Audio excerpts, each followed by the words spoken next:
Panjagutta road ప్రమాదం కేసులో మరో ట్విస్ట్ చోటు చేసుకుంది. మాజీ ఎమ్మెల్యే షకీల్ కుమారుడు విదేశాలకు పారిపోయేందుకు మరో పోలీస్ అధికారి సహకరించినట్టు గుర్తించారు ఉన్నతాధికారులు. బోధన్ మాజీ సర్కిల్ ఇన్స్పెక్టర్ ప్రేమ్ కుమార్ ని అదుపులోకి తీసుకున్నారు. ప్రస్తుతం ప్రేమ్ కుమార్ తో పాటు మరొకరు పంజాగుట్ట పోలీసుల అదుపులో ఉన్నారు.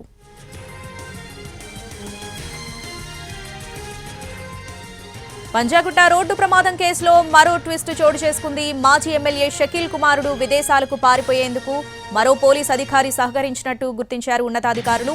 బోధన్ మాజీ సర్కిల్ ఇన్స్పెక్టర్ ప్రేమ్ కుమార్ ని అదుపులోకి తీసుకున్నారు. ప్రస్తుతం ప్రేమ్ కుమార్ తో పాటు మరొకరు పంజాగుట్ట పోలీసుల అదుపులో ఉన్నారు.